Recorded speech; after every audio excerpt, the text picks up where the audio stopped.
Hey up and welcome to the Temple of Blair.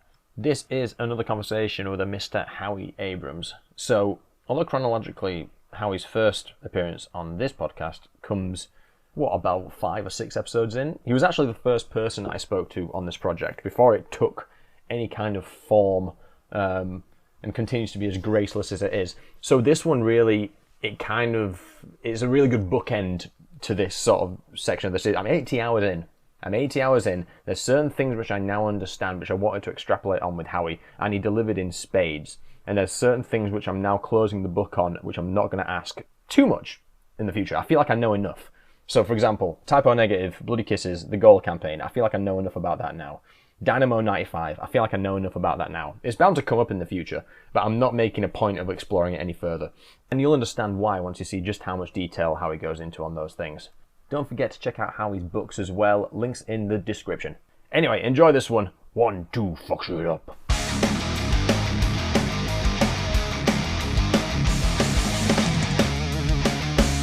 So thanks for rejoining me, Howie. Yeah, my pleasure. This is a bookend for me now because you're the first person I spoke to on this project.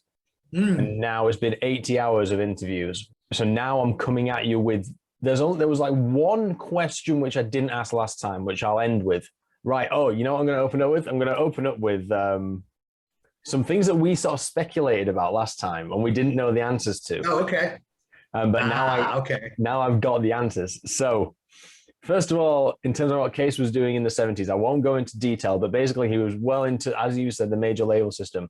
And it took him from like New Zealand all the way to like heading up RCA Holland. But basically a lot of it was dancing around Polygram. And then it culminates in, I think he walked from RCA when they were like killing off the merged offices. And he was just like, I'm sick of all this corporate bullshit. I'm going to do something completely different. And then Roadrunner starts not in 1980. But you know that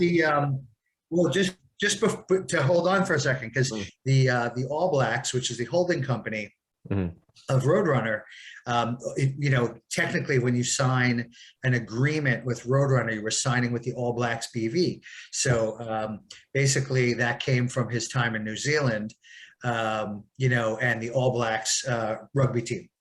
Yeah. There's little hints to things like this. So there's All Blacks. I'm wondering what Blue Grape is. I heard the other day that it could be a bar in Holland which he liked. Okay, but he doesn't. That's possible. I have no idea. I recently learned the nature of Blue Grape as well, because I always considered like Roadrunner and Blue Grape to be, Blue Grape to be under, say, the All Blacks, like it's part of the same company. But no, it was another company under the All Blacks, basically. I thought it was. I understand it to be completely separate. Like I said, it's owned by Case. Yeah, it's a separate company. And I don't know the way it was structured, officially, but I do know that it was close enough to be a thorn in my side for a very long time. Yeah, because it's part of the 360 deal, right? So yeah, so you had to sign people to Blue Grape, and unlike the publishing part of that, where you had to sign publishing as well, stuff. Yeah, right. But you could point to Blue Grape and introduce someone to people who worked at Blue Grape. And there was a time there where, let's just say, the Blue Grape quality of merchandise wasn't so great. Right. And so you kind of had to do it. And then the bands would be like, but these are the friggin' thinnest t-shirts I've ever seen. And the printing sucks and the colors are off. And and you kind of had to do it. And so it was a terribly unfortunate part of my time at Roadrunner. It got better, and I liked the people there. So it wasn't, I didn't have anything against the people that worked at Blue Grape. It was just like, I just want to get this band to make a record. I don't want merchandise. I don't want to talk about this. Why are we talking about this? Yeah. So to tail off that, so I found out the exact date that Roadrunner was formed. So actually, there's kind of 2 bits. So it starts out as Roadrunner Productions BV, which is a gadget company, right? That's what he wanted to do. And then in his dealings with Bertus Import Export in Amsterdam, someone catches wind that metal is selling, and then they form Roadrunner Records in February 27th, 1981, with Jan van der Linden. So that was one thing, Case's background.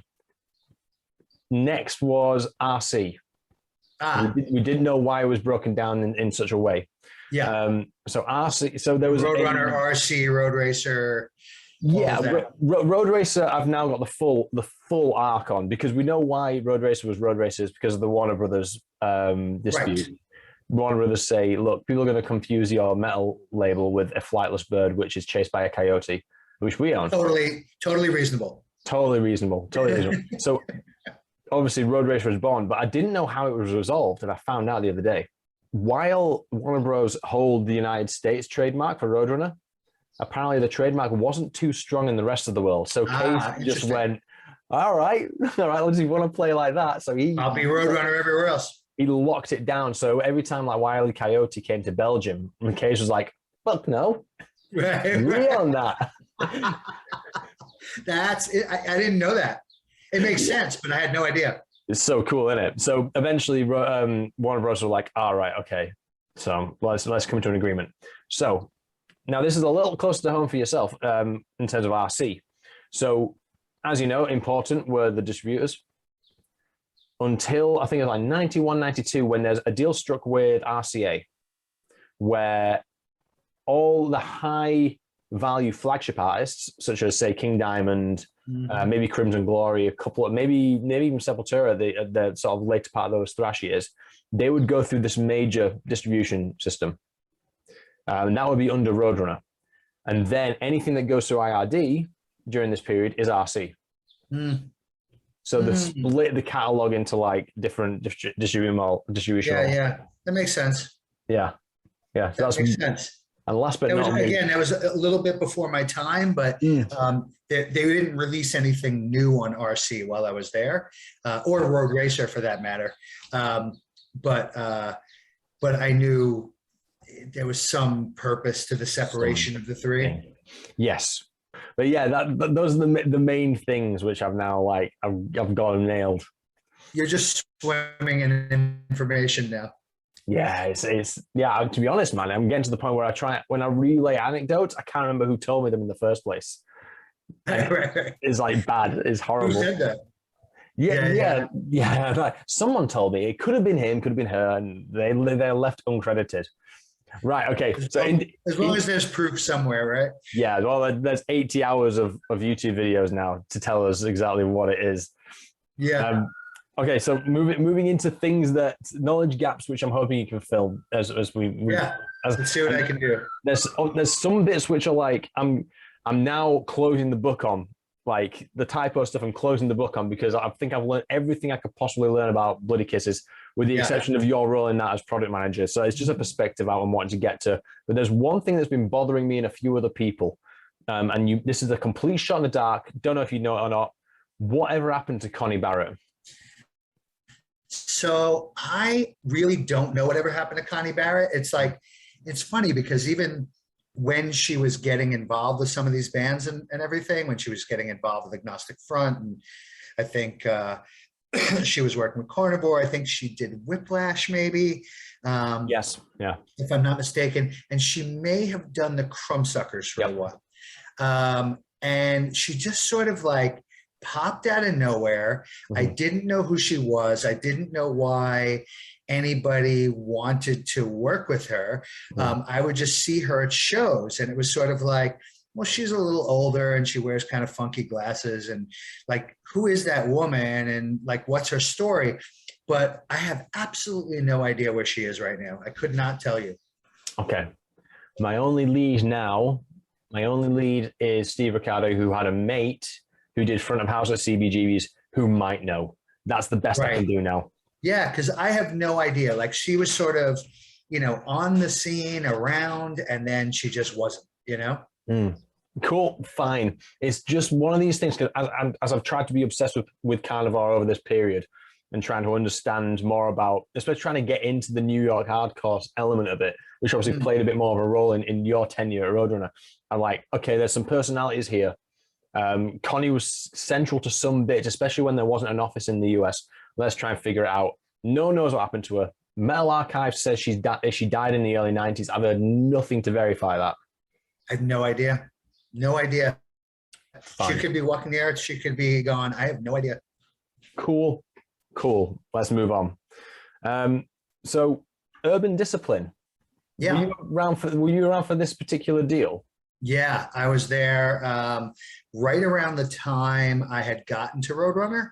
Was when Roadrunner was talking to Biohazard to get that album. I mean, they were trying to sign the band ultimately, but they're now managed by Rush Management. So you have like, kind of a bigger management company involved with them who had, sort of lofty goals for them as far as record label. And so they decided that let's do one more independent record and we'll do it with Roadrunner, because Roadrunner was really becoming this sort of powerhouse with Sepultura and a few other things at the time. Underground credibility, but also a reliable infrastructure. Yeah, like we could actually probably sell some copies too, So that happened, and it was right around the time that I got there.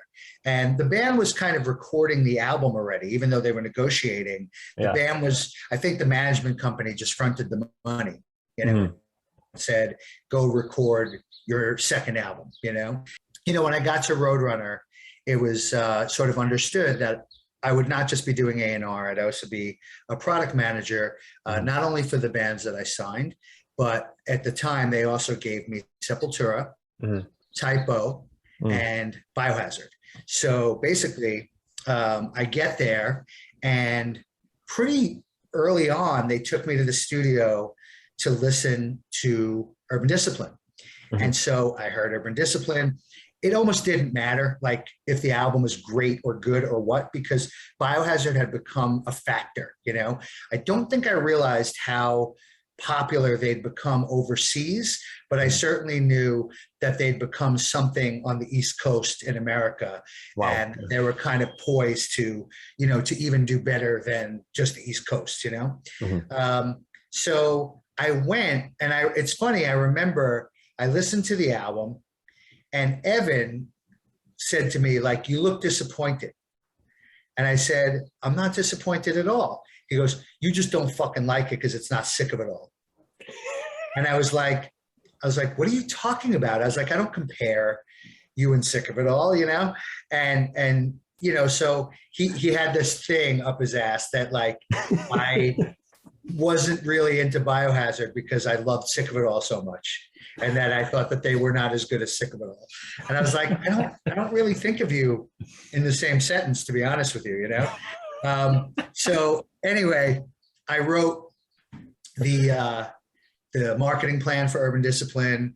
We arranged having the videos made.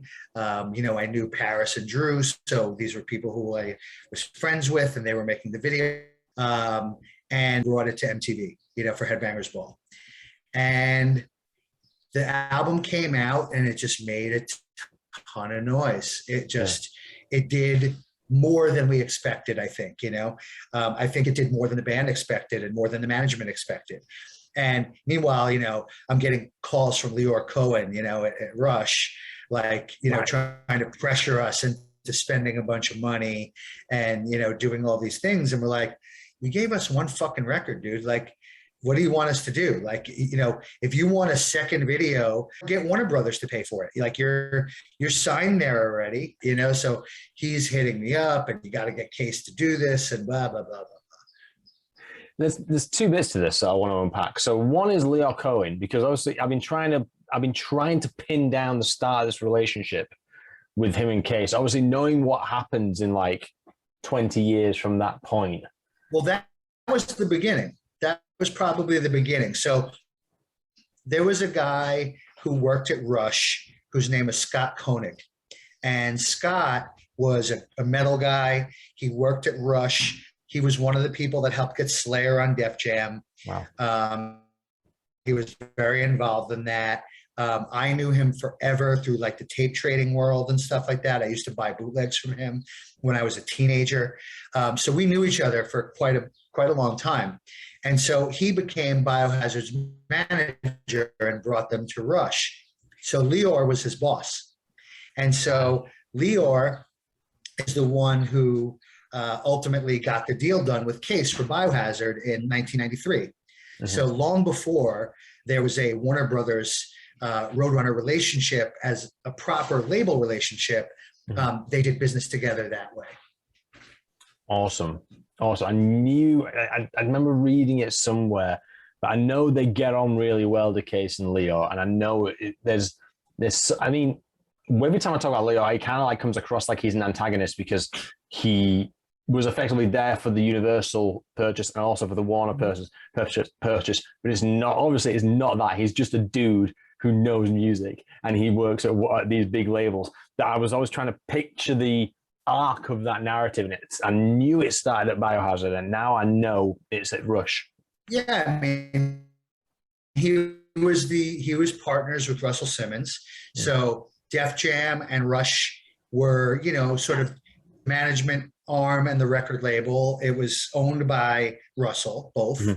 And, basically because Russell Simmons' nickname was Russell Rush. And so basically that's where that came from. And Lior was the original road manager for the Beastie Boys. I think he did Run DMC too, but I don't know if he did like the Run DMC Beastie Boys tour, and that's where the Run DMC part came in. But that was where he started. So he was the road manager for like these big rap acts that were playing arenas in America. Wow. And then he became like, sort of a CEO-ish financial guy, for like that road Rush Def Jam world.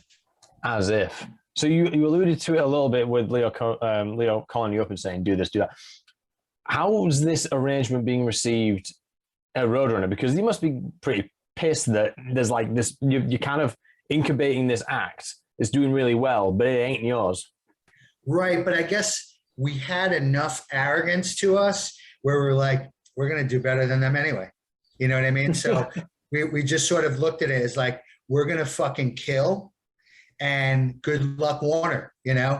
That's sort of what our attitude was, like, because we felt good about it, and then it really just started to fucking hit, you know what I mean? So we also knew they weren't a commercial band. It's like when Sepultura did the one record on Epic, where you're like, what are they going to do for them that we're not doing? It's like they're not going to get on the radio, and that's what major labels do. So we already had very strong distribution. I know we're going to get to your IRD questions, but like, it's like, what are they going to accomplish that we're not already accomplishing? So that's how we felt with Biohazard too. Like when they go to Warner, they're not getting on the radio. They're not going to have more street credibility. They're not going to do better on the metal stations. Like they'll do well because we're doing well now.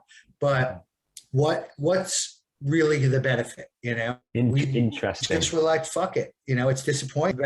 We feel like we have the best album that they're ever going to release.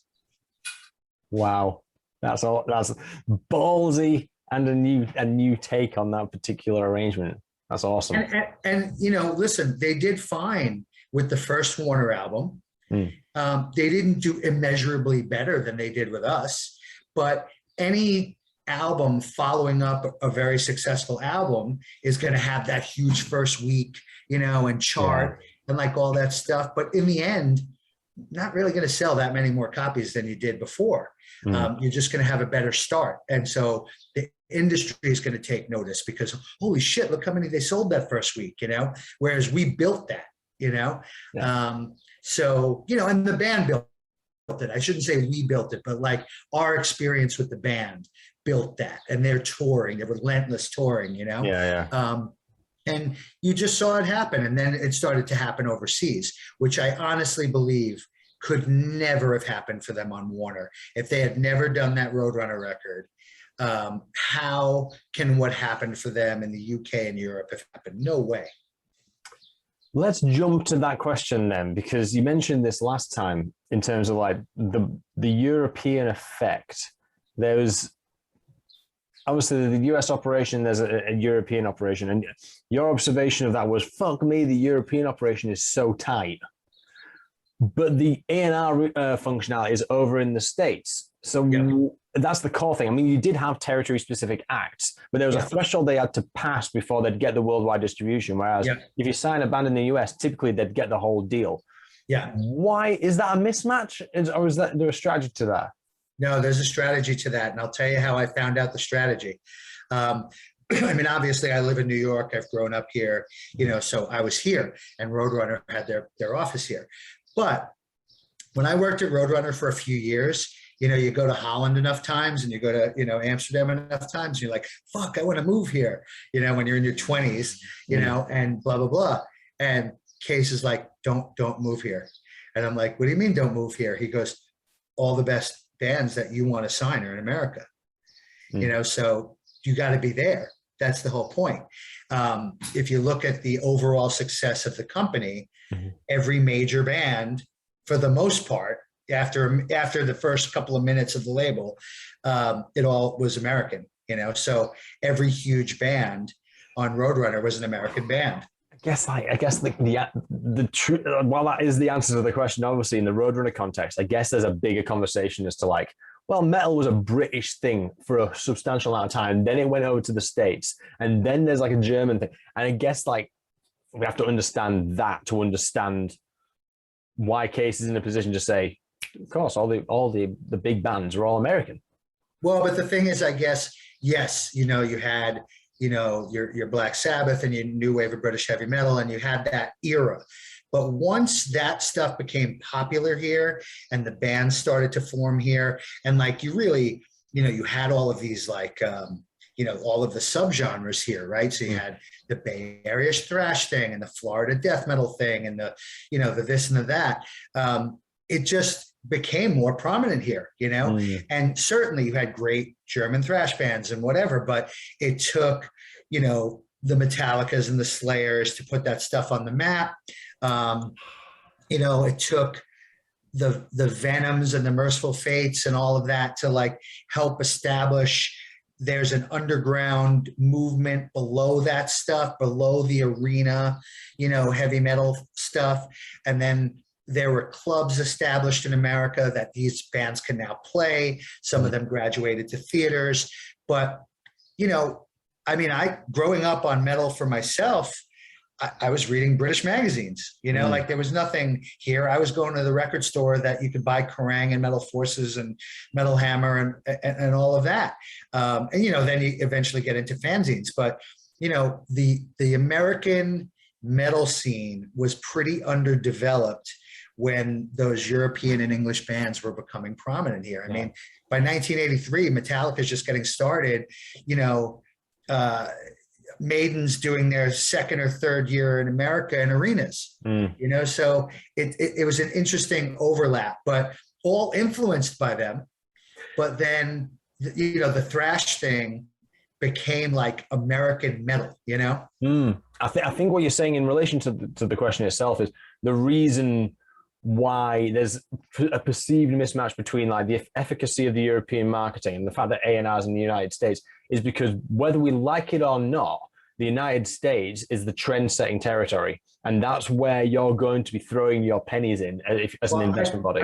I think that's pretty accurate, and I think, what's funny is that, there was sort of a backlash to that. Like when you work at like the major labels, after a while, not even just after a while, but at a certain period, there was like a rise in like English bands. Like there were a lot of English bands that were becoming very popular in the UK.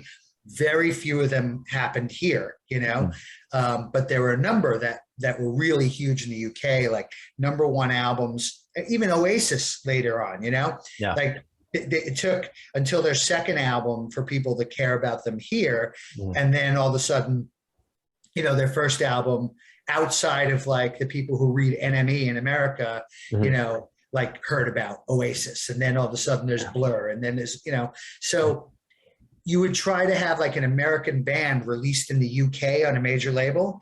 And they'd be like, nah, fuck that. We have enough of our own bands. Like we have our own thing here, you know? So they like rebelled against that after a while, you know, like, no, we have great English bands, you know? I think And it's like, that's, you do, but you know. but the UK Roadrunner branch did that.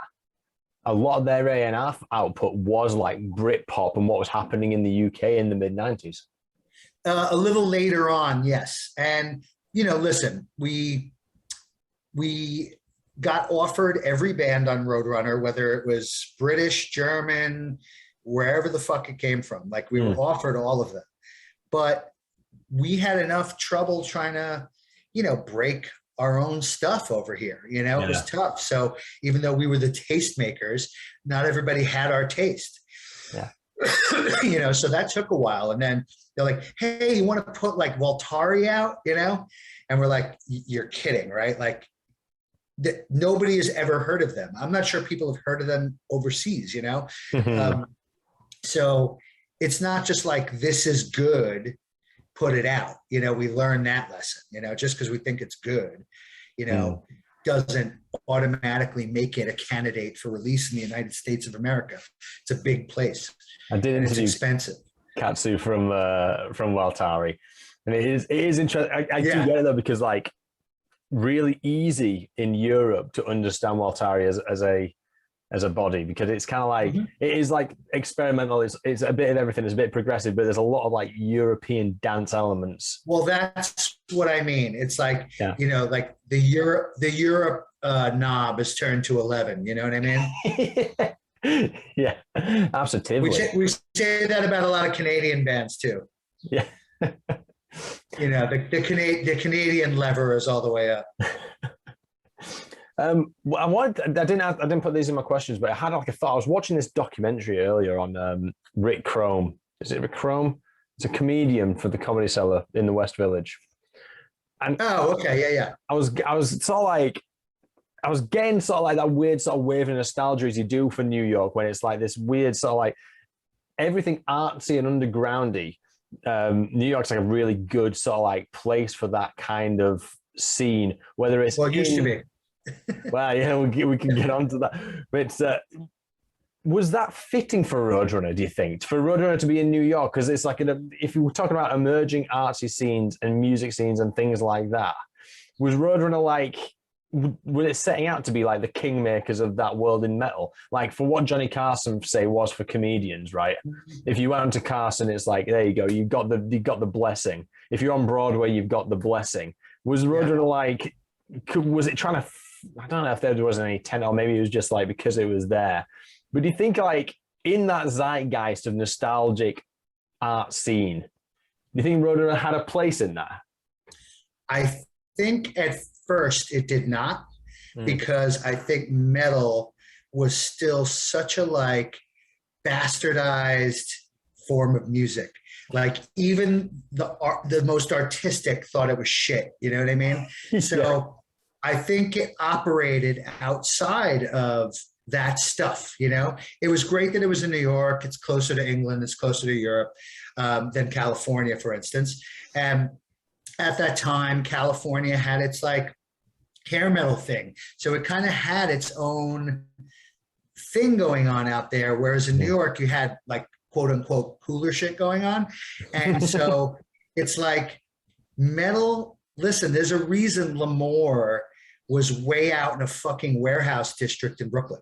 You know what I mean? It's because when everybody leaves the club and they're vomiting and they're throwing bottles at each other, it's like, it's okay because nobody's hearing it. You know, if you did that in the middle of Manhattan, clubs shut down, kids arrested, like, you know, it would be a fucking mess. So not that wasn't happening with punk earlier on, but, you know, but it was a very different thing. And I think later on, Roadrunner was cool being in New York, you know what I mean? But like it took quite a while because, you know, early on, there were very few Roadrunner bands that you could go see in a packed club in New York. You know what I mean? So yeah, there was Whiplash, there was Carnivore. When Roadrunner had Carnivore, you know, they were still a very underground band. They didn't draw a lot of people. They drew 200 people, you know. Whiplash drew 50, 60 people. You know, they'd play a lot of bills with other bands. So, it gave them the stature. All these bands were bigger when they broke up. Carnivore was 10 times more popular when they broke up. When they were actually together, they were like a remotely successful Brooklyn metal band. That's what they were. And you'd go, everybody talks about them playing CBGBs like it was some fucking massive event. Nobody gave a fuck about Carnivore at CBGBs. They were infiltrators. You know what I mean? They weren't like, people make it like they were this giant part of like the crossover. And it's like, they weren't, Pete was, but it wasn't just Carnivore. There was a whole scene of bands. And like when the hardcore bands and the metal bands started to play together, then there was a crossover. But it's not like Carnivore was some fucking hardcore band that started playing metal shows. Yeah. I was apprehensive of that question because it's steeped in like my perception and nostalgia to your city. So I was like, I wonder if this is going to land, but you nailed it. But I mean, that's kind of what it was. It's like, it wasn't cool. Metal's still not cool, It's like, it was cool for a minute when it became pop, like when it was Def Leppard and Motley Crue and all that. Like Iron Maiden's still not fucking cool, And it's like, they're as big as they've ever been right now. They can still do 2-3 nights in arenas in America, like every big city. Yeah. But there's nothing cool about them, and people don't embrace them. They still look at them like there's like a joke. A Warhammer band, like a weird nerdy band. Yeah. You know what I mean? It's like, totally. It's like they're like Dungeons and Dragons as a band, Sometimes like I find myself digging into like the function of the proper back office shit of a label. Spoke to Alan Becker at length as well. Fuck me, that guy. I fucking love Alan Becker. He's amazing. He's absolutely amazing. He's the reason In Effect Records got started. Yeah. He's the reason underground metal had a platform in the 80s. He was a very, very big part of that. Really, really big. Because he was the guy who cared enough about music, even though that wasn't his thing, but music was his thing. And he cared and sort of was like, we better keep an eye on this, like this is happening, and he knew what was going on overseas and he knew what was going on here in America too. Yeah. And he's still at it. Still fucking at, and he looks the same as he did as when I worked with him. He hasn't aged at all. As I said, I'm really into the back office stuff because I think a lot of the success of Roadrunner and other things, it's not just great bands. It's not just like luck. There is a workflow association. It's like at its peak, 150, 200 people all working in, everyone just mucking in because everyone understands the product life cycle. And more importantly, everyone knows each other, which is like, it's a point that's resonant amongst the working forces of today, understanding the value of that kind of stuff. Huge. And so I want to ask you about Nielsen, because that must have been an absolute fucking game changer when it comes to the P&L sheets. And especially when you're trying, as a product manager, when you're trying to assess the viability of a certain band and in A&R. Well, you know what it did? It validated a lot of stuff because for a very, very, very long time, it was almost impossible to verify what things sold, And when I say things sold, is that you could ship any fucking amount of a record you wanted to. And sometimes they'd come back double, So I'll never forget working at Relativity, also still through IRD. Mm-hmm. And they signed Shotgun Messiah. So they signed Kingpin, right? And then turned them into Shotgun Messiah, whatever the fuck that means. And so, and they just decided we're going to spend an obscene amount of money on making a record with them, an obscene amount of money on a video, and we're going to ship an obscene amount of records, even though nobody knows who the fuck this band is, right? So I remember the pressure that was being put on the sales department and the retail department. So you had like distribution in one room and the sales and retail people in another room who have to like get the stores to buy this ridiculous amount of records of a band they never heard, of. But you could pay enough co-op dollars to like get them to do it as long as you promise that they could send it back to you when it doesn't sell. Who cares? So if I'm not mistaken, they shipped like 238,000 copies of that first Shotgun Messiah album, right? Nobody knows who they are. Nobody, right? So Relativity goes into MTV with this insane video that took like months to make that sucks. And they go in there and MTV's like, why would we play this? They're like, the hair metal thing's dropping dead, like, what are you guys going to do, like to make this meaningful? Like, we don't want to play it. So now they're like, and you're not going to play it? They're like, we shipped 238,000 copies of this record. And that was the only thing that got them one play. Because how do you verify it, right? You could walk into Tower Records at the time or Virgin and whatever. They've got it. They've got the record. It's everywhere, Nobody's buying it, but they have it. So what SoundScan did, because first it was just SoundScan, like the retail aspect of it. And then you had, like for radio play, but is you got the truth. You got over-the-counter sales. Mm-hmm. So you couldn't just say, we shipped 300,000. So what? You sold 3,000 records. Like the SoundScan is 3,000 copies, and, it didn't always account for indie stores, which is where a label like Roadrunner dominated, So you had all these indie record stores at the time that sold tons of copies, So like you could have one store in New York that would sell 250 copies the first week of, whatever Roadrunner record from, the 80s, early 90s, whatever, not accounted for. So it wasn't even accurate in Roadrunner's case. It was low, so, but the good news is it got to show that these records actually really sold. And when you saw them on a chart right next to or between these things that were perceived to be huge, and then you realize, oh, they don't really sell much more than Sepultura, it helped with the media. So it really helped with the MTVs and those types of things because, listen, the people who worked at MTV and did Headbangers Ball loved Sepultura, so they didn't need to be taught who they were. But when you realize you're playing something, as much as something that sold virtually nothing but has a lot of hype, it changes the perception. The dynamic completely, So it didn't change our perception, but it changed the perception outside the company. We mentioned MTV a bit.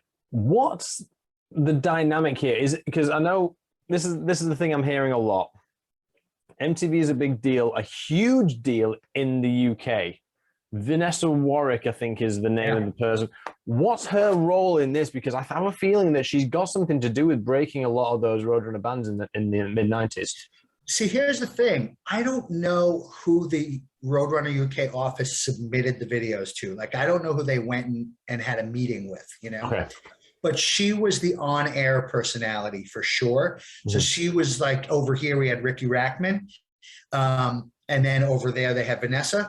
So like Ricky Rackman had zero to do with what got played, but he was chosen, for instance, to be the VJ for Headbangers Ball because it was at the time when the hair metal thing was huge. And because he was involved in the Cat House and stuff in LA, he could get Guns N' Roses and Motley Crue and Rat and these bands to come on the show and be comfortable because they knew him already.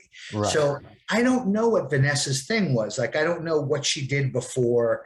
And I don't know if she had anything to do with submissions. So she may have had absolutely nothing to do with what got played on the air. But I know, like, when Donington would happen or Dynamo happen, she'd be the one there doing the interviews and who seemed to know the bands, and she was attractive. So like she had all the bands kind of wanted to fuck her, and you had this whole thing going on, you know? Yeah. I don't know what her real role was other than being the on-air talent. I know there's one anecdote which is kind of like quite cutting, which is Dino from Fear Factory said that she hooked them up with a video for one of their records. It might have even been the manufacturer. She was like, "We've got to do a video for that song," and she made that happen. Huh. I mean, you know, she might have been involved in the programming. She may very well. By the way, she was super nice. I met her a few times. You know, like she was great, but I still, you know, all I ever heard was, "Oh, we submitted the video to MTV in the UK." I never heard to. Right. Got it. Okay. Just a flight of fancy on my part. I'm just trying. Yeah. This is another thing. I just say I'm closing the chapter on some things and I'm trying to explore other avenues. Yeah, sure. Yeah. Okay. What were we talking about? We were talking about Nielsen, weren't we? Yeah. And the viability that gave. Okay. And Nielsen on the radio side, that hadn't really been developed yet. So the radio aspect of it was much later. But for Roadrunner, for most of certainly my time there, all of my time there, and most of the time later, it was meaningless because they just, you know, like we didn't get radio, you know, until Type O. You know, Type O was really the first band that got meaningful radio in America. You know, before Nickelback and all that stuff, like Sepultura wasn't on the radio. You know, it was up until that, and then Slipknot got some radio, but not, you know, mainstream, not the type of radio you needed Nielsen to tell you about, because you could name, you know, by heart the stations that would play that, you know. Maybe we should talk about this when I talk about the Bloody Kisses stuff, because I can't. Radio is obviously a massive deal, and Mark Abramson is a fucking powerhouse, right? But in the UK, if I hear something on Radio 1, to me, it's no longer viable. Right. But that's my perception. It's the same here. But it used to be very powerful. Right. And a combination of radio and video play was, it's gone. Like you're blowing up. I hate it in these conversations when people say things like, you know, didn't have the internet back then. But I think when we talk about these particular mediums, we kind of have to say the relationship with the media was completely different from a consumer level. Yeah. When people were competing for your time, it was a lot more sincere, I guess we could say it like that. So I guess that's why these things are a lot more important. And I think I have to do some mental gymnastics to get myself out of the current headspace, which is, oh, it's Biffy Clyro being presented by Fern Cotton. Fuck that. Right. Biffy Clyro aren't even that bad. If it's the first thing I'm hearing on a Monday morning, I'm like, no. Well, but here was always my view on that, right? Because, you know, even with hardcore, like when we did In Effect and even the hardcore bands on Roadrunner, like we'd always get flack because it's like hardcore is not supposed to be blah, blah, blah. And it's like, you know what? It's fucking supposed to be whatever the band wants it to be. That's hardcore, you know? So if the band wants to do big tours and maybe some of those festivals have sponsors and this, that, and the other thing, that is their prerogative. And it is your choice to not go or not buy a record or not buy a ticket or whatever, you know? So for me, it was like, for instance, when a Type O was getting on the radio. Now, they weren't some big credibility band. Like there was no credibility at stake for Type O Negative being on the radio or not, or having videos on MTV or not. They weren't going to blow anything by going that route, you know? It was just, let's get Type O on the radio as opposed to this other shit, you know, that is absolutely bought and paid for, you know, by major labels and like doesn't necessarily deserve the shot it's getting except for the label that it's on and those types of things. Like Type O, you know, deserved a shot. They really deserved a shot. They made a great record. they paid dues between Carnivore, Typo, whatever, multiple albums, years slogging it out, you know, decisions we're not going to tour ever, you know, and then making this great album and being convinced to change their minds, you know, and do these things. And, you know, they decided to go for it.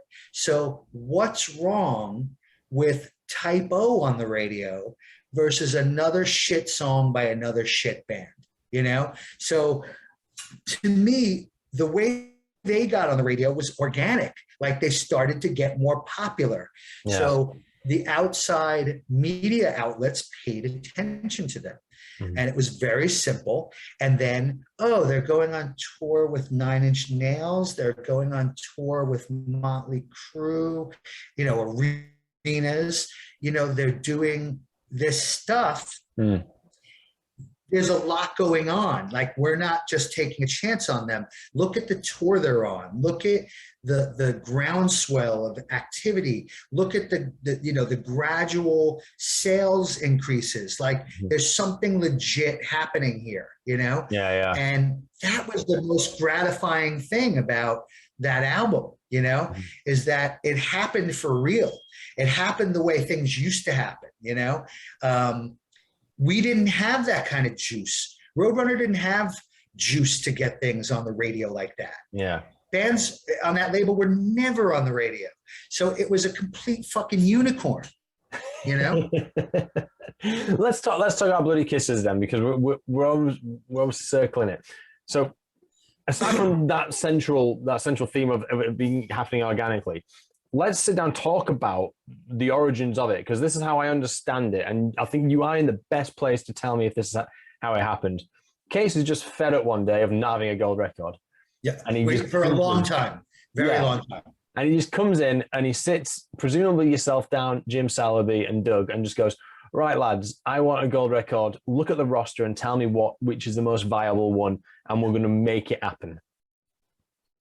I have never heard that story. Cool. I don't recall anything like that ever happening. What I recall, at least like when this first got on my radar, I got there in 92 and Bloody Kisses was being made, like while I was talking to Roadrunner about coming there. And so I get there and the album's just about finished. Mm-hmm. And I hadn't thought of Typo as much more than anything than an album with an asshole on the cover. You know what I mean? So like, I had no reason to think there was some masterpiece coming from them other than they had a few, you know, like really funny songs and shit like that. So, so now I start hearing, oh my God, wait till you hear this Typo Negative album, right? So I'm hearing it from people in the office. And these are people who also like the asshole album. So basically, you know, like, I don't know what to think, you know, like, am I just being hyped up or like, is this real? So, you know, like Psycho at the time, Mark Abramson, nobody called him Mark Abramson. He was Psycho, is the leader of the fucking pack. Like he's the guy talking the loudest. And again, this guy would love Pete Steele shitting in a bag. So basically, like, I don't know what to think. Like, is this going to be really great? Or is this like just, you know, a super fan telling me it's great? And so anyway, I got to hear the album and I was like, I can't believe this is the same band. You know, like, I can't believe what they made here, you know? It's the asshole band. Right. That's the asshole band. I can't believe this. So basically, that's when the conversations began. Like, in terms of how do we make this special? What do we do? You know? So my initial thought was, as the product manager, people need to hear some of this without knowing who it is because of the asshole album.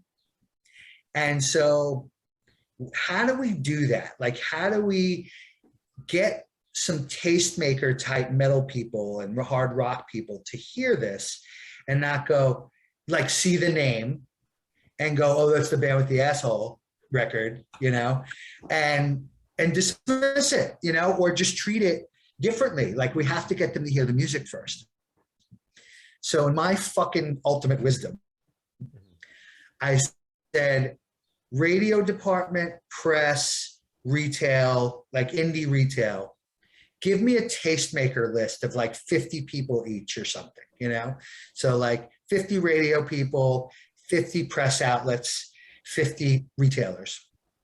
We took a Coney Island hot dog and a cassette with a few, I don't know if they were snippets of full songs. I think they were full songs.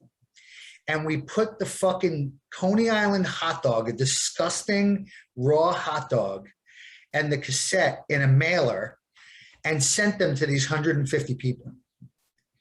And we sent like a little note, you know, like this should let you know, the hot dog should give you a little hint of where they're from, you know, and just listen, you know. And what was unfucking believable is probably 2/3 were like, is that typo negative? And so we were like, how did you fucking know that? And they're like, well, we kind of heard that like they were making a new album, you know? So, but then we started to get this really fucking great feedback. People were loving it, you know?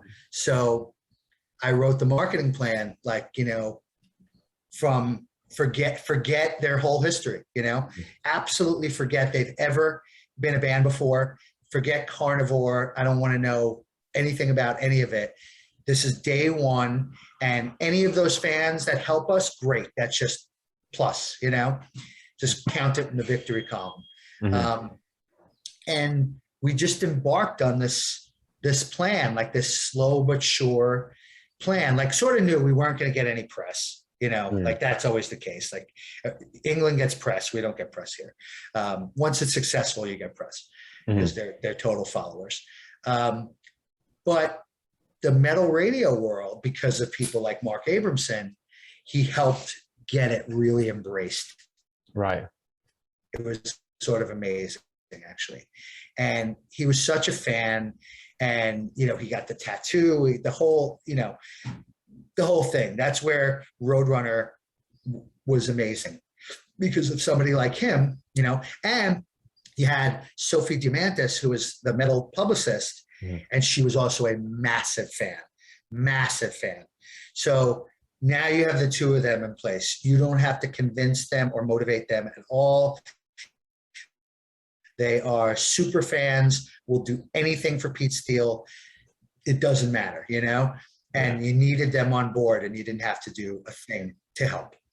Wow. So that's really how I remember it starting, you know, but ultimately starting with this great record. Like even Monte, like he loved it, but he was almost like apprehensive about like hyping it, you know? He's just not a hype guy.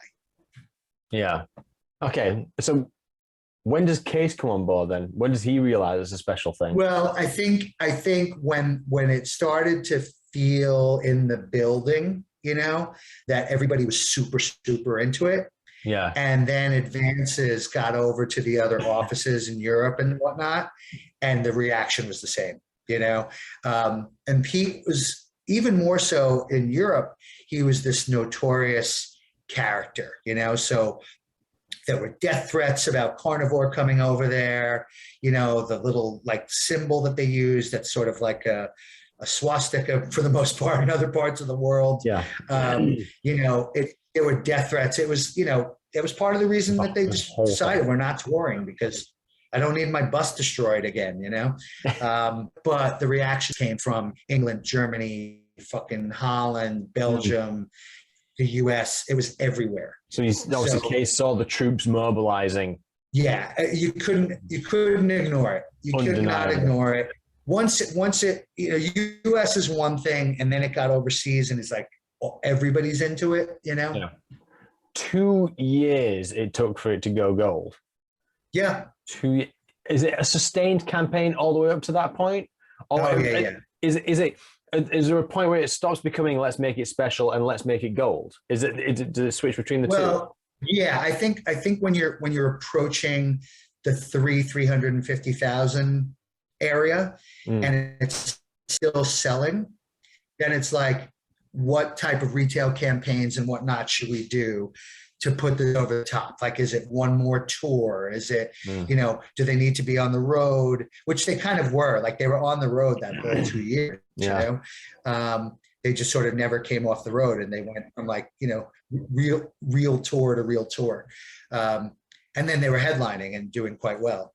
And you had the radio stations that wanted to do the co-presents. So, W Go Fuck Your Mother, like, presents Typo Negative in Minneapolis, Minnesota, you had all that going on then, because now people care, Yeah. And so just that, talk about organic, that's why it took 2 years, when we put it out, I don't even remember what the initial number of records we shipped was, but it couldn't have been more than 30,000. And it probably was expensive to get that number out the door.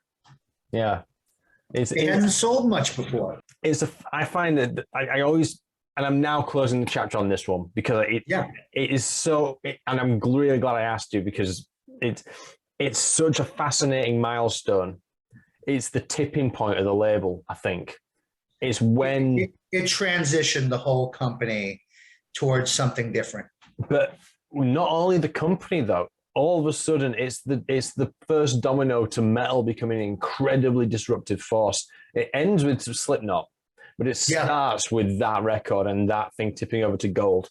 Well, what that did is it opened up all these channels, right? So things and people that would never pay attention to Roadrunner or Roadrunner bands had to now, okay, so what's next after Typo, Yeah.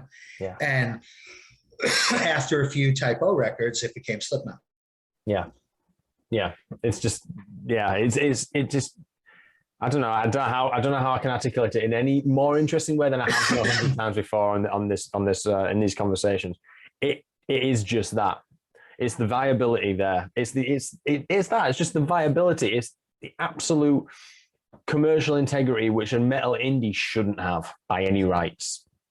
Well, here's the thing, though, too, and this is where the Europe stuff comes in again, because, Machine Head did well in America. Fear Factory did well in America. So there's a bunch of bands, that did well in America. But the thing is, they were still so big overseas. So, basically, it started to become one story a little bit, so like Machine Head's American success was pretty substantial, Fear Factory too. But the story from overseas combined with America, people like, what do you mean that band sold, 500,000 records worldwide and they sound like that? You know what I mean? That's how Slipknot sells a million records, in America, because you had this combined story for all these bands that came before them between Europe and America. And, so again, the Machine Heads, the Fear Factories, all of that, even some of the smaller bands, like if you combine the sales of the rest of the entire world for Roadrunner, it's like you start to get it, it's like VOD, Shelter, all these bands did well around the world, and it became meaningful. I think like one of the proto sort of examples of that, when the story starts merging, I think it sits in Florida death metal. I think it's like each of those Florida death metal bands don't sell more than say 10, 15,000. Speculative, but I'll have to see what the Music Connect ones are. But if you think about it, if Monte's going, okay, well, this sounds like this, sounds like this, sounds like this. Common denominator Florida, common denominator Morrisound. If you can build a story around these kind of acts, then you've just got your 10, 15,000 sales and you've multiplied it by 7 because you've got 7 of these bands. And then you have like a story and you have a scene. And when you've created that, it propagates itself. And it's kind of, I don't think that's on purpose. It's just, I feel like that's more my own conjecture, but it feels about right when you scale it up. But what happens is then a Sepultura pops up, and that's what happened. In the middle of that pack of Florida death metal, along comes Sepultura, because death metal is visible now. Thrash metal is visible, death metal is visible. And so now the people like Monte and the Borovoys and like all these guys are looking around the world for these bands, so the demo tape trading thing was international. So it made sense that on top of or next to this Florida scene comes a Sepultura, and so they're from Brazil. It didn't even matter at the time, like it was like a cool little factoid that they were from Brazil. Yeah. But at the end of the day, they were just the fucking most brutal band. And after Slayer, they were the band. Like they became that next band as they evolved. So by the time they got to Beneath the Remains, they were like, when you thought Slayer was soft, now you like Sepultura. I was speaking to Joe McIver the other day, and his was, it's the alternative to the Big Four. That's the that's the one. Right. That's the game. That's right.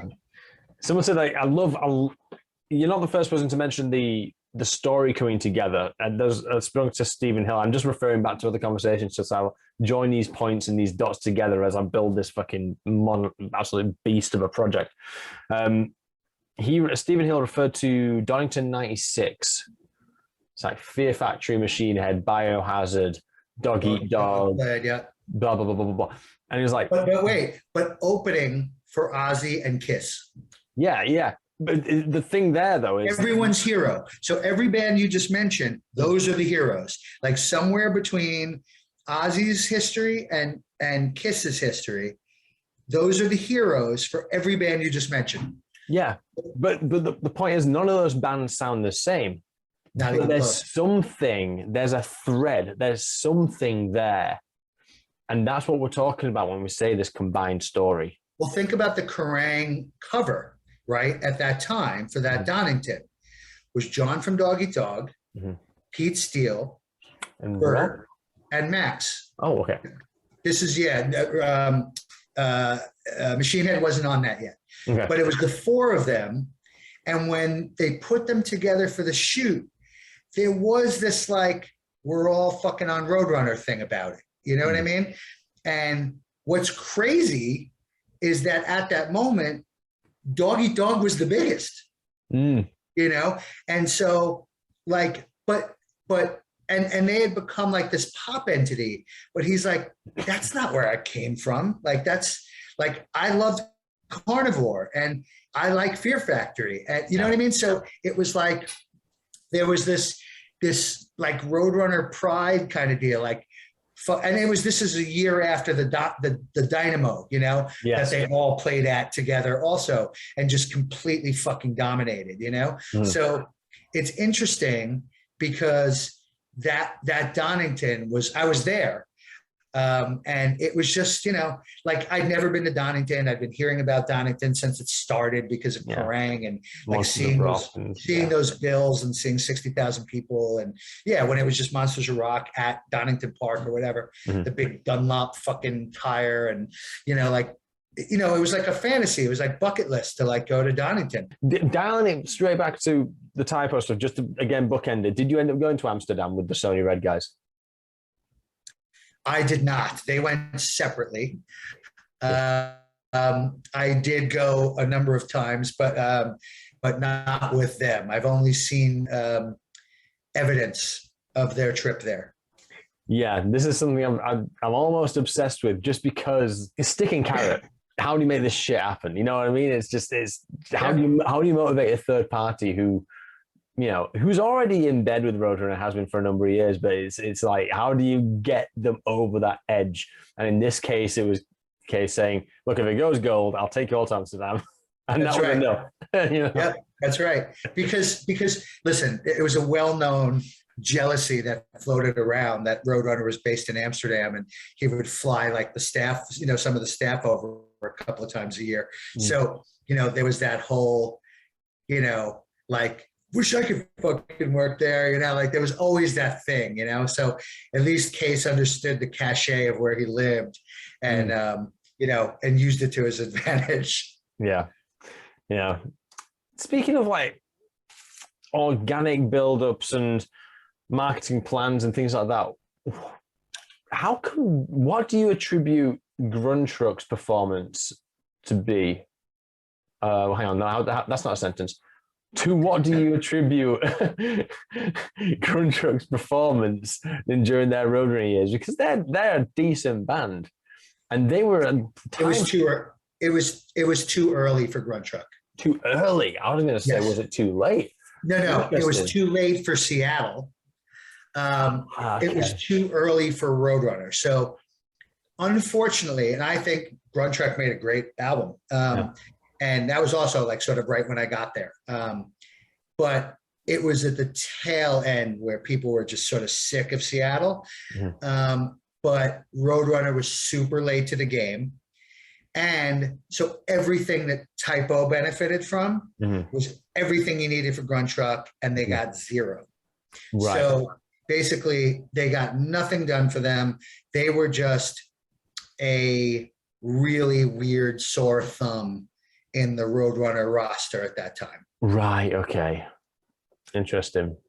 That was the first band that like all the fucking death metal kids wrote in. It's like, what the fuck is this Grunt Truck shit? You know what I mean? It's like Seattle bullshit. You know what I mean? It was like that, you know? So yes, very, very late for Seattle. Too early in Roadrunner's evolution to be able to do anything with that band. And that was that. Yeah. Okay. I'm going to dive into Grunt Truck a little bit more at some point, because I think that's an interesting arc, and it's interesting how the resources are allocated based on those kind of reactions and what's going on in the world at the time. And they also effectively allowed Roadrunner to create legal precedent, which is interesting. Right. I like that shit. I don't know why. Yeah. Sure. When's the CD boom? And how is this affecting the back? I know this is now. I've now moved. We've had a lot of momentum talking about these bands, and now I'm going to make it boring again by talking about CDs. That's fine.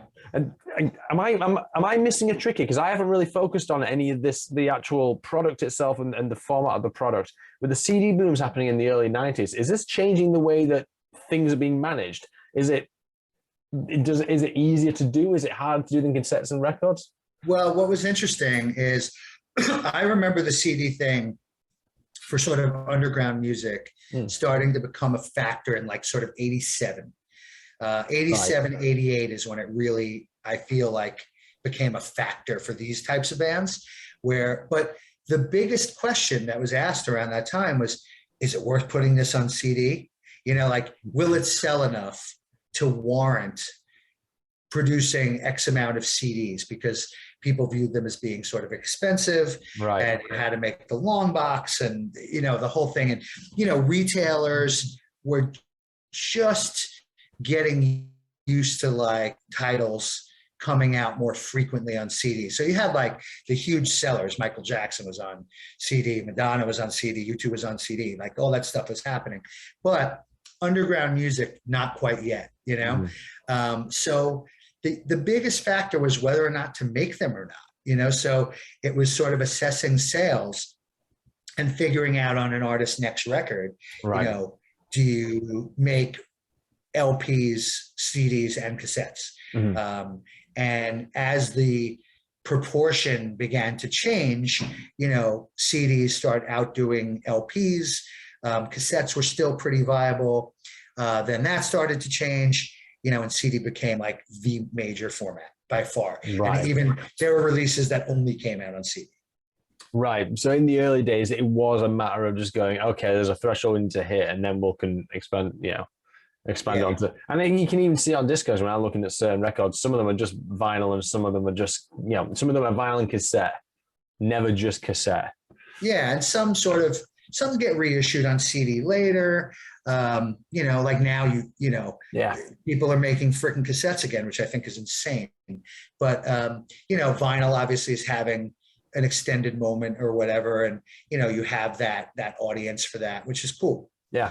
But, you know, CDs, I don't know. I just think they took up a lot of space. You had this long box that was twice as long as the actual compact disc itself, you know, and it was just sort of the only way retailers knew how to convert their existing shelf space to accommodate CDs, you know, where you had the album before the LP, where it's just staring you in the face on the shelf.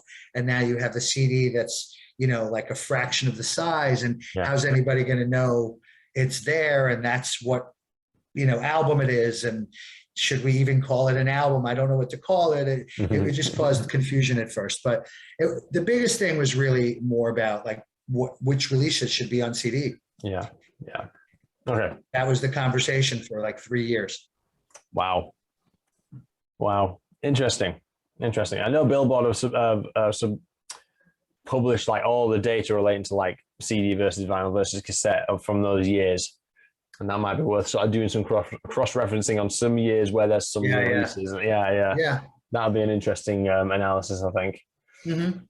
Okay, I think I'm now going to hit on some of the cookie cutter stuff. All right. Unless there's something, are there any sort of like stories or anecdotes or anything I might have missed which you think might be interesting to me?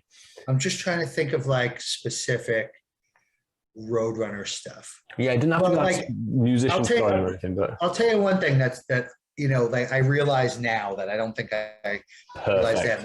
Like you were asking about Grunt Truck and like Roadrunner trying to sort of expand its horizons as far as the types of bands that it signed and things like that. So unfortunately, they tried like a Seattle thing when nobody gave a fuck about Seattle anymore. Yeah. Still made a good album, but like nobody was going to hear it, So I remember when I came over there, the first few bands that I signed to Roadrunner, I didn't want them to be too much of a stretch for what Roadrunner did. So one of the reasons I wanted to go to Roadrunner was that it was a very strong, established independent label, even though it was sort of steeped in like sort of really aggressive metal, death metal, etc.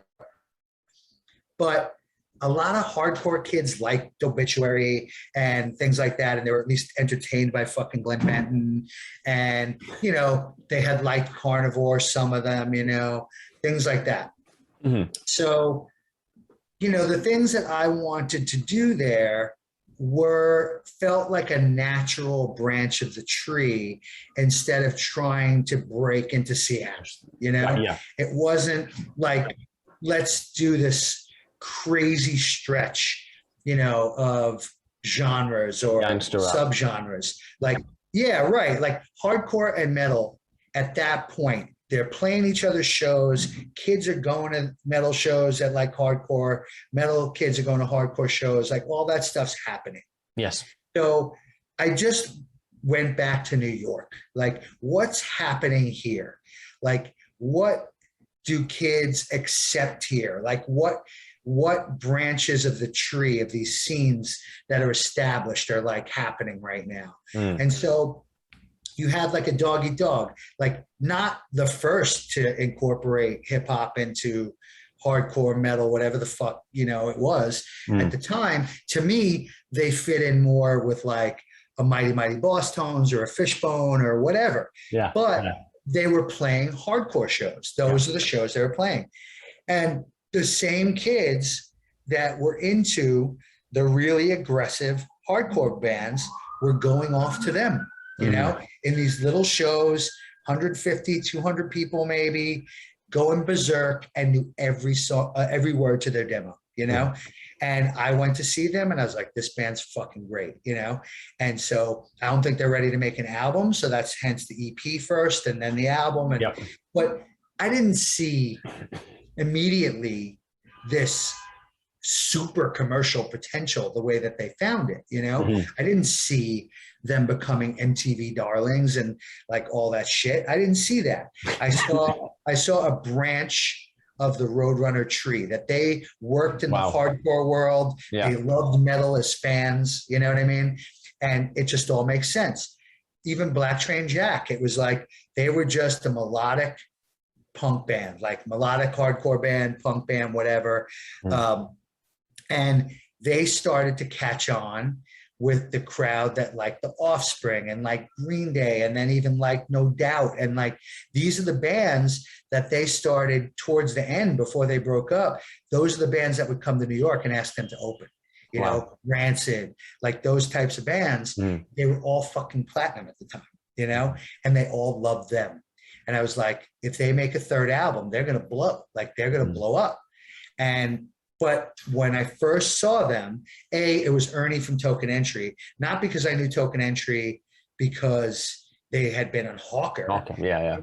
I was a fan of Token Entry years before. It had nothing to do with Hawker. Yeah. The Hawker album was my least favorite, so it's like, I wanted it to fit. I wanted it to make sense. Mm-hmm. And I didn't want to be like, hey, Seattle's happening. You know what I mean? So that I just would never have done something like that because I think kids see through that shit. They know when you're forcing something, and they also knew that sound was over. Metalheads have this innate thing where they can spot inauthenticity from a mile away. 100%. Even the slightest bit. We'd be great detectives. And Roadrunner was their label, Yeah. Roadrunner was a metalhead fucking label. So from a detective point of view, all those detectives detected bullshit. I'm going to throw out my latest sort of like theory at you, and you can tell me if I'm bullshitting or not. Mm-hmm. It seems that our relationship with the label is like, it's because there's these great bands. From a purely consumer perspective, there's these great flagship bands. You got like Sepultura, Machine Head, you got Fear Factory, Slipknot, Nickelback, blah, blah, blah, blah, blah, blah. But in terms of like the functionality and the roster of the 90s versus the 2000s, it feels like the 90s is sort of 70% reactive, 30% proactive, and then it's inverted in the 2000s. I feel like the 2000s, they're way more trend setting than they are in the 90s. That's not to say they weren't trend setting at all. Like Typo is like counterculture to counterculture. It's a load, it's very special stuff. There's a lot of shit in there which is reactive, I think. Such as, for example, the thrash thing, I don't think it's played out. I think Monte's an innovator in that space, so I wouldn't say that. Yeah. But we have things like the Britpop stuff from the UK arm. We have some of the gangster rap stuff up in the late 90s. There's some like trance and dance stuff happening in the European territory as well. The shit that we've heard of, basically, the 80% that fell below the line, a lot of it I feel is reactive. Trying to ride a wave on something. You can even say grunge rock. Let's include grunge in there as well. Yeah, I mean, I think for sure that as Case tasted a little bit of success, he started to throw a few more darts, and so you had the whole fucking gabber scene, right under his nose in Holland. Yes. But there was, I forget the name of the group. There was one group who had a massive hit in Holland with a fucking gabber record. And so, I mean, like massive, and so he just was like, fuck it. Like we have access to that. What's that? Techno Head? Maybe. I forget. It was, I mean, it had a vocal on it, I think too. It was like a gabber record, but like, sort of a commercial, vocal to it, but like super aggressive musically. Mm-hmm. And it's just still like a dum, dum, dum, dum, but it was like, that's the best I can do. So, bang on. So he put a toe in that water, and then on top of, the gabber thing, he's like, well, trance, and then techno's back, and then Junkie XL. And like, Junkie XL had been doing remixes for Roadrunner bands. Yeah. So eventually they were like, let's put out a Junkie XL album, And so things like that happened. So some of it was like undercover organic, and some of it was definitely sort of like, well, this might sell, there was definitely that. Yeah. But, not all of it was exactly the same. No, not at all. Think of like what else like he dabbled in, but classical. Yeah. There was a classical. The dance thing was definitely occupied a bunch of his time for a while. Yeah. Yeah. I mean, it's the way I approach that question is disingenuous because it makes it sound like they didn't find their form until the 2000s, which isn't fair at all. It's not right. Yeah. But it's like, there was a lot more experimenting and a lot more chance taking because they could, Yeah. You had a platinum record or whatever under their belt. It was a different time for the label, and you still had this very strong distribution, and you could do these things. And then, you know, he went with whatchamacallit, you know, Salt and Pepper's label. Next Plateau, you know, he gave a label to, you know, but what he didn't realize with Case, what Case didn't realize is that they released singles, you know, and Roadrunner could not help them with that, you know. He thought that somehow like the Roadrunner radio department was going to fucking help Next Plateau Records, you know, like with singles. And it's like, no, you know, and I like those guys. Like the Next Plateau guys are really cool. I loved Ultramagnetic MCs. Like that was an old classic, you know, underground New York fucking record, you know? And so I was like, the people who did that are coming here, you know? So it was great for me. And then I wound up being their confidant, being like, yeah, Roadrunner can't do that. Like, they can't help you with that shit. What are you talking about? Like, just look at it as you have distribution. That's what you got. Yeah. You have no promotion and marketing help, nothing. Right, I'm gonna let's do the cookie cutter questions. But if you do think of like anything else that's like, because those reflections, that's what it's all about. Just sort of going, oh yeah, in hindsight, this was the thing. Best day at Roadrunner, worst day at Roadrunner, and you can't say the day you joined, the day you left. Yeah, no, I won't do that. The best day at Roadrunner was Dynamo 95. That was the greatest, not only the greatest day at Roadrunner, it was one of the greatest days of my life. It really was.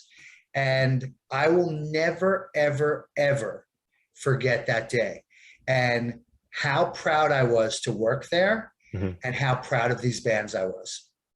That was the best day. We went into some detail last time, but I've asked this a couple of times because across like different conversations, and so many people are just like, it was amazing. Can you elaborate? No, I was fucking hammered. Oh, I can elaborate, and I was fucking hammered, but I can absolutely elaborate. So I'll sum it up in the Dog Eat Dog set from that day, right? Yeah. So now, and I'd already seen Madball play in front of there were probably 60, 70,000 people out there at noon. You know, there was 120,000 people out there later in the day, but I could already go home having seen Madball play in front of 60,000 people, like who liked them. It wasn't even just like 60,000 people that were there. Well, there were 60,000 people where 5,000 or 6,000 of them were a pit, you know, and you could see that other people around knew who they were, you know, so I was in shock because I'd never seen that for a band like of that type before, you know? Sure. So then Dog Eat Dog's going to play like 5, 6 at night, you know, maybe 3 bands, 4 bands after them still. And I'm like, man, like I just watched all these really heavy bands like play to that crowd.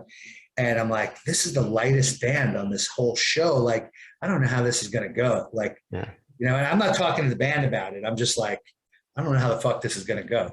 So they go on and they just tear the place to shreds. Like, it was such a triumphant, sick moment, you know, where I couldn't believe what I was seeing. Like, if you took a photo of me during their set, I'm sure it was wide open. I had fucking goosebumps. It was insane. I can't really explain it properly where it gives it the juice it requires. Like, I don't know how to do that, right? So they're just killing, you know, start to finish. I can't believe what I've just watched, right? I do see Case out the corner of my eye at the back exit, right? So where the band has to walk off this massive festival stage. Case is not a touchy-feely guy, right? Not at all. Like, people were shocked when he spoke to them, you know? So they're getting off, and John Connor is walking off the stage, soaking wet towel, the whole thing, and Case hugs him, right? Pulls him over and hugs him. John told me later, he goes, I didn't know Case knew who the fuck I was. Like, it took that for him to even see me and know that I'm the singer of Doggy Dog, for one. He goes, two, I think he just realized that we're about to get a lot bigger than we are right now, because they were in the midst. They were just after that Biohazard tour that really put them on the map, and transitioning to like the media, like loving them, right? So we filmed the No Fronts remix video at that show. Right. So there's footage from that show in the video. Cool. So to have been able to capture that, right? But even like these bands that I loved, or loved the people, or whatever it was that I'd seen all day, Fear Factory, right? And then they invite Freddie from Madball up to do an Agnostic Front cover. I'm like, what? I'm like, Fear Factory knows who Agnostic Front is and actually asked Freddie to do this? Like, it was all these little moments, you know? And then Life of Agony, just killing, you know? And then Typo headlines, and it's raining, and it's like green lights and rain, and like, it was just like, I had to decompress. Thank God the flight took as long as it did to go home a couple of days later, because I needed to decompress. Wow. And be like, holy shit, that's my life. that's a much further than you did last time. It's very illuminating to me. Well, because the question you asked was like the best day, and it's like, that was the best day. It really was. Like, in that context, it was the biggest holy shit moment. It was one of the biggest holy shit moments of my life, let alone at my time at Roadrunner.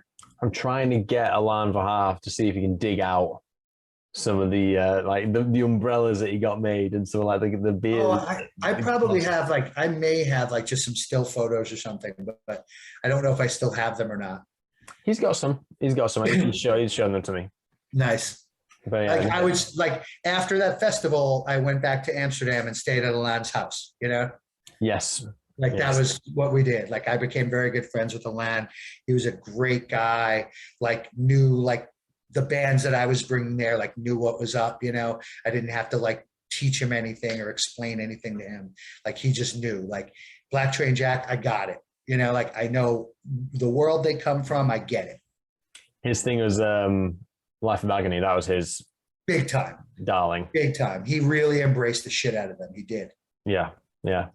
You know, man, I need to start pitching dates like of these things, because, I mean, I was on the chat I had earlier. It was like a death metal sort of connoisseur in my local area, and we were just going through like the discography of like how does Roadrunner embrace like death metal, and we're thinking, right, okay, let's look at the dates. Beneath the Remains, April 7th, 89. Annihilator, Alice in Hell, April 17th, 89. Slowly We Rock, June the 14th, 89. It's like, fuck. And then you must have got like 95, you got the gold record, the culmination of all these efforts. And then Dynamo, presumably a few weeks later, there's these moments of just like where things the kettle just spills over. And everything led to the next thing, you know? Yeah. And so let me think, you know, I can't necessarily pinpoint like the worst day per se, but I will say that the most frustrating thing at Roadrunner was, for a time, realizing that America was not going to be able to break some of these bands the way that they had overseas, that it just wasn't going to happen. So like, right. I'm sitting there in New York, like, Doggy Dog, it's at 200,000 records. It's at 300,000 records. It's at 400,000 records. They just sold out their tour, you know, like, and I'm sitting there and they're just like, just shut the fuck up already. You know, like, enough, that's over there. Yeah. I'm like, well, what the fuck are you doing here? You know? And I realized that they had no interest in trying that, you know, they just didn't believe in it. And that's it. And I was like, even for the sake of politics, that these guys live across the fucking river from here, like a few miles, and they walk into this office and you're going to look them in the eye and say, we're really not going to try very hard, you know, like, we don't really believe it over here. And that sucked, you know, and it put a big damper on things for me. And that was sort of 96, you know. And I left a year later. But that was sort of the moment where I realized I'm never going to get that done here. Like, we're never really, really going to break one of the bands that I'm bringing here in America. We're just not going to get it done, And, so I sort of had to accept that, and that was rough because it felt like defeat, and, it wasn't just about Doggy Dog, but Doggy Dog was a big example because it was like, they're so fucking big over there. And then you have like 96, like Rage Against the Machine's blowing up, And then even in New York, like Doggy's getting much bigger support slots because they're so big over there, So like, again, like a No Doubt comes to New York, Doggy Dog opens, you know what I mean? It's like they knew that like, maybe they'll take us out in Europe, like that kind of stuff. We'll give them the New York show. And things like that were happening, and it just sucked because some of my bands needed to be on the radio. Like Doggy Dog was not going to be street credible, fucking this and that, even in America. You needed video and radio and whatever. The whole thing. But even the touring, like, what are they going to do? Like, not go to Europe for a year so they could spend all the time touring America to try to get things happening? And they would have spent a lot of time here if they felt that the label was behind them, And they weren't. And there were a few cases of that, and I just felt like, why am I fighting with my own fucking company? Like, why am I fighting with these people here to care, or like, try a few experiments. Like, it's like, what are you, not making enough money as a company with Doggy Dog? Like, we can't like try a few things in America. Like, it just stopped making sense. It stopped being fun, Is that why you left? Well, there was a big part of that. Yeah. I feel like I've sort of done all I can do here, Right. I don't want to put another band in this position, to feel so, and the band, it was so important to them trying to get something done in America. Yeah. It was really important to them. And I really wanted to deliver on that for them. And I couldn't, and there wasn't much I could do about it. And all of a sudden now the cute little indie with all the fucking cool music fans, now I'm fighting like what feels like a machine. And I'm like, how'd that happen? Like the band's stature should dictate that they should be given a chance in America. Like, fuck all of you and your opinions. I don't give a shit if you don't like the band. You didn't like them before. Look at the numbers. There's an economic reason for this. You didn't like them before. Yeah. So they weren't like, it wasn't typo where, like people just universally embraced them because they thought they would be cool for being associated with them. It's like, they didn't think that with Doggy Dog, It's like, all right, well, fuck you then. I'm leaving. Yeah. I started looking for a job. Yeah. Yeah. Yeah. Wow. How did Case react to that? Case understood. He understood my frustration, So he didn't know I was looking, but when I said I'm leaving, he got it. He wanted me to stay, but I said, it's not working anymore. It's not working for me. Like, what I want to do here, I can't get done. And I feel like I'm fighting inside here. What's the point? I'm unhappy. I'm like arguing with people, like it's time to go. Like, it's better for you if I leave. Much better for you if I leave. And then for everyone around here if I leave. When did you reconnect with Case then? So I left in 97. Yes. I probably reconnected with him in about 2014-ish, 15-ish, like around that time. So I had maybe my second book out. It was around that time. Right. So I had done the Merciless Book of Metal Lists, and then I had done the Warped Tour 20th anniversary book. Wow. And so I was starting to understand that this was probably my career path. And I found out through Doug Keogh that Case now had a book publishing company in the Netherlands. Yeah. So I reached out to him and he said, I'm coming to New York in a few weeks. Let's get together. So I met him at his apartment and we talked, and we just wound up having this conversation about, wouldn't it be great if there was like a book publisher that was similar to what Roadrunner was in those days, you know? Mhm. And he was sort of like, he didn't know what to make of that idea at first. So we parted ways. I didn't hear from him for months, you know? And then he calls me up one day. He goes, you know that idea we talked about? I'm like, yeah. He goes, we should do that. So I started working with him, you know, on launching this American, you know, book publishing entity. Right. And, you know, and he had very limited patience for it. So it lasted a few years, you know, bunch of hiccups, you know, whatever. But I got a few books out, and it kept, you know, my thing going. And then the guy that he hired to basically run the American operation, I'm still doing my books with. Oh, wow. So it's, you know, it was good for something. Yeah, absolutely. But even with that, like Case, he cased me again. You know what I mean? He like shut down the thing. Like when I was like, what the fuck is wrong with you? Like, we're just getting started, you know? And so that was that. But I have no ill will towards him. I'm very fond of him. And, you know, he gave me quite a break, you know, after my first job in the music business. And it was just a great experience. It really was. And I'll always remember it, you know, as the great experience it has been. Awesome. And that's a great way we can end it. I mean, that's it, right? It's like, I love my time there. I really do. It was such an amazing time. I got to even travel, you know?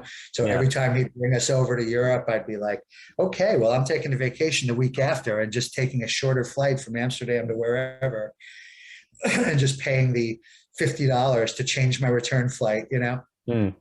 Yeah. And I was like, okay, I'll go to Belgium, I'll go to Germany, I'll go to fucking Czech Republic, I'll do all these things, you know. So, you know, and I hung out in Amsterdam a bunch, and I made some really great friends. I mean, Alan became a really good friend for a while, and you know, we're still like, you know, loosely in touch on, you know, social media and whatnot, and you know, through his time at Epitaph and all those things, and just, you know, great people. Like you can't like sort of, I'm very fortunate to have had that whole experience. I didn't think we'd go on for another 2 hours, but we fucking did. I expected 2 hours.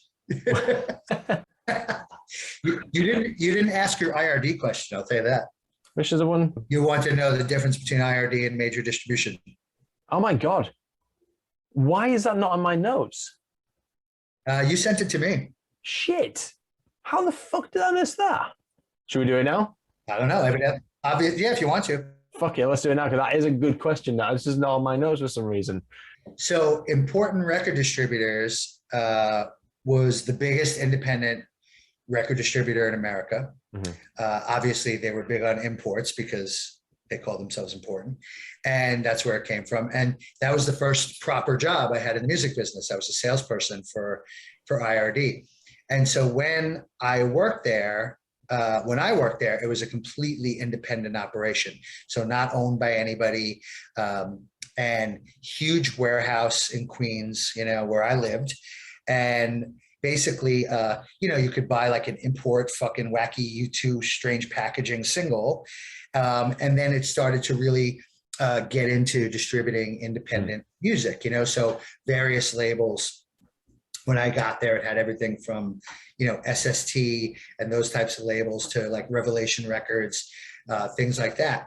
Yeah. So what was different about it, as far as the major distribution system versus IRD, not a huge difference other than the fact that the major distribution systems had juice because they had so many platinum records and whatnot going through that system.